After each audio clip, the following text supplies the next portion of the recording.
Hi Founder fans, Jason here, and today's founder is Pierce Butler, a signer of the United States Constitution. Now, Pierce Butler first came to North America while he was fighting in the 7 Years' War, or what we in America call the French and Indian War. He goes back to Britain, but after the war is over, he's part of the wave of former British officers that decide to come to North America and settle in the future United States. And Butler comes to the United States and settles in South Carolina. While he's there, he ends up starting a mercantile business and buying a plantation, and slowly but surely becomes one of the wealthiest people in South Carolina. Now, we are going to get back to his business a little bit later, but I do want to note, when the Revolutionary War breaks out, Butler doesn't really take sides. He tries to stay out of it to see how things are going to go. We usually associate this attitude with certain wealthy businessmen in Philadelphia, but Butler had the same attitude. However, once the war really gets going, he does become a patriot, and he's asked by Governor John Rutledge to come use his military know-how to try and defend the state of South Carolina. You see, this is about the time the British started their southern strategy and had taken Georgia, and Butler helps organize the resistance in South Carolina. Now, unfortunately for him, Charleston is seized and then taken anyway, but Butler is one of the designated survivors, as we might call them today, who was sent out of the city in case they lost the battle to take control of South Carolina's government in the absence of the actual government in Charleston. Now, once this happens, Butler becomes essentially the leader of the military resistance from within captured South Carolina and Georgia to a large degree. He works with many of the other generals and really helps to make it a lot more difficult for the British to just keep going north through North Carolina and Virginia. They do this, but Butler helps make their life a whole lot more difficult. Once the war is over, Butler actually travels to Europe in an effort to rebuild his business because his home is destroyed during the war and his business is all but shattered. So he goes to Europe to help get his business back in order, returns to the United States, and by 1787 has, in fact, made his business very, very powerful very quickly and becomes one of the wealthiest men in the young United States. He's then elected by South Carolina to go to the Constitutional Convention, and like his business, I am going to return to his work at the Constitutional Convention in a moment. But just to note, he does participate, stays there the whole time, and signs the United States Constitution.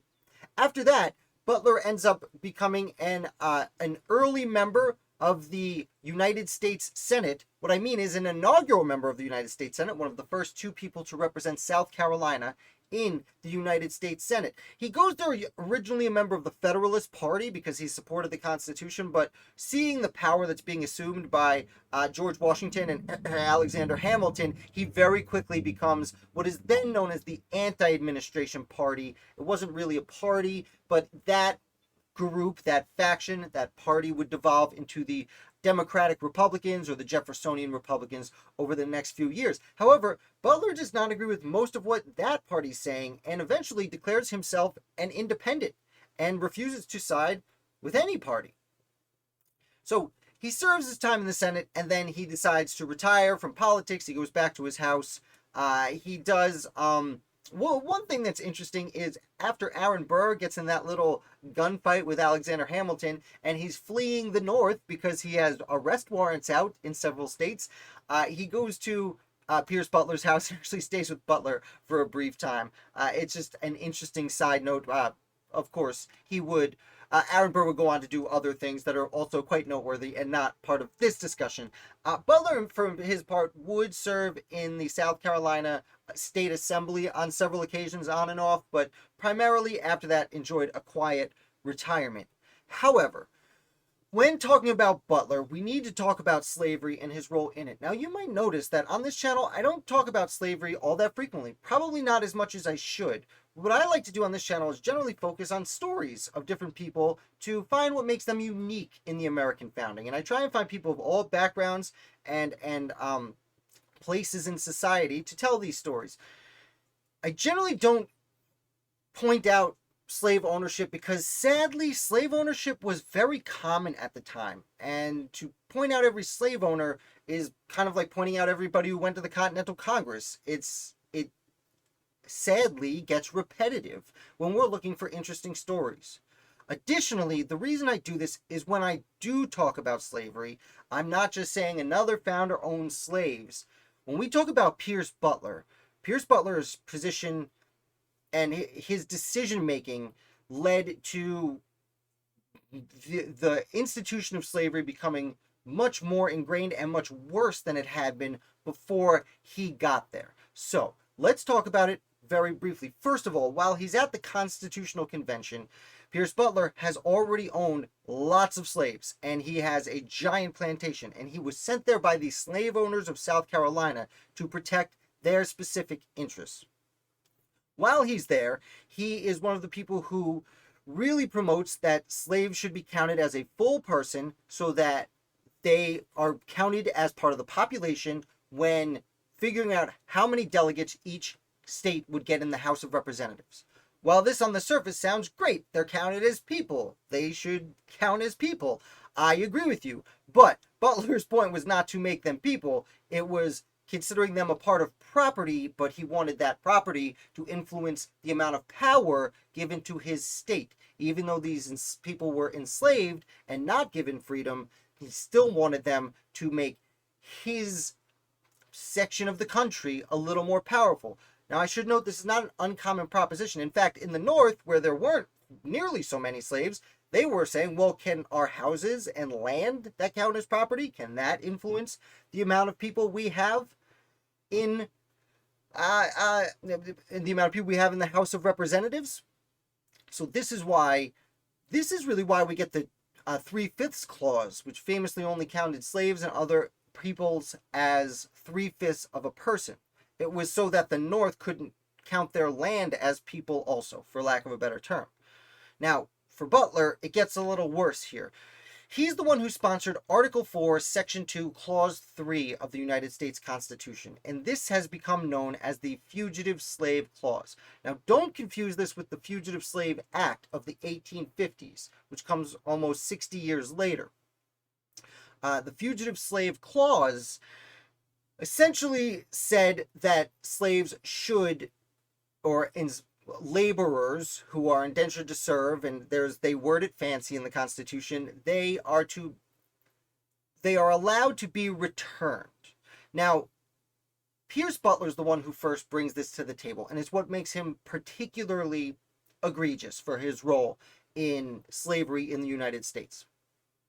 When Butler first brings it and presents it to the Constitutional Convention, it sounds a lot more like the later Fugitive Slave Clause, where it's up to the states and the individuals in the states to return slave people to their masters.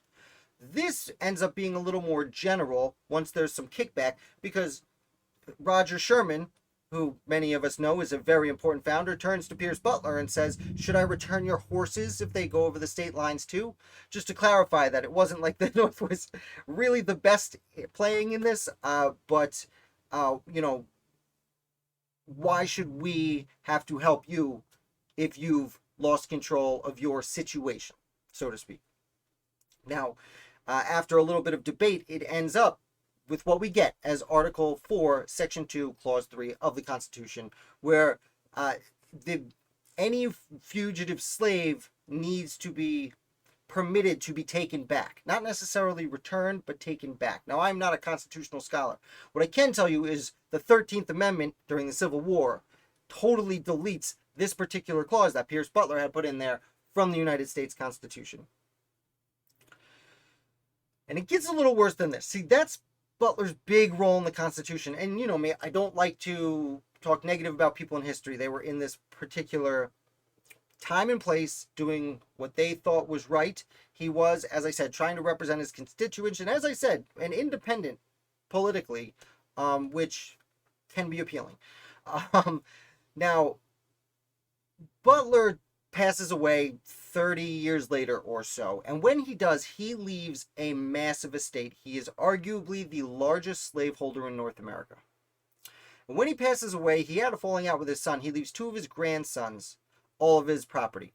One of these grandsons, and we're getting a little bit out of the American founding here, but it is noteworthy. One of his sons is named after him, Pierce Meese Butler. Pierce Meese Butler lived mostly in Philadelphia. His farms and plantations and slaves were farther south, many of them in Georgia at this point, and he has other people oversee him. He likes to party. He's a super wealthy young man, takes up big gambling debts. Uh, During this time, he marries an actress who she travels with him to Philadelphia, from Philadelphia to Georgia, and sees the plantations, and they end up getting a divorce over it. And she writes a book that she doesn't publish for a while because Pierce Meigs Butler, this gentleman's grandson, actually takes custody of their daughters during the divorce because he doesn't want her criticizing the abuses she saw in the 1830s on these plantations. Eventually, she waits a long time but does publish the book. About that time, Pierce had run up such debts that he needs to sell off a lot of his property, which are slaves. And on March 3rd, 2nd and 3rd of 17, I'm sorry, let me say this again. On March 2nd and 3rd of 1859, Pierce Meigs Butler, the Constitution Signer's grandson, holds the largest slave auction in the history of the United States in Savannah, Georgia. It's 2 days, and in 2 days, 436 people, 436 human beings, men, women, and children, are all sold separately to go out and be dispersed around the United States. This is known generally, historically, as the Great Slave Auction. More accurately, in certain circles, it's called the Weeping Time because of how many families were separated all at once. In one of the most tragic and not very often spoken about events in American history. And what's really interesting is that happens, and we are again getting away from the American Revolution. 1759, when this happens, is less than 2 years before the Civil War breaks out. And it speaks to just a ton of things going on. And again, this isn't a Civil War channel, so I'm going to leave you with that. Let you take what you might. This video is already a lot longer than my usual daily routine videos. I probably should have made this a night video. At 8 p.m. on weekdays, I put out longer form content, which this is clearly turned into, but Pierce Butler is the founder of the day. It's a very difficult topic to talk about, and I don't want to gloss over it. I don't want to pretend it's not there.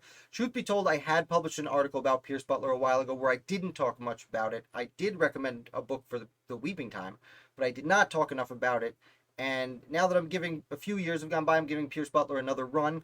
I've become a lot better at writing the articles. I've become a lot better at hosting these videos. And I really feel like it was necessary to discuss more about Butler and his effect on slavery. Again, so many people had slaves, and that's why I don't bring it up that much, because it's not that unique a story. It's a very commonplace story to be a slave owner. But as I said, Pierce Butler's place in this story is unique. And if there are people we should criticize some of our history, a healthy dose of skepticism is certainly good to have.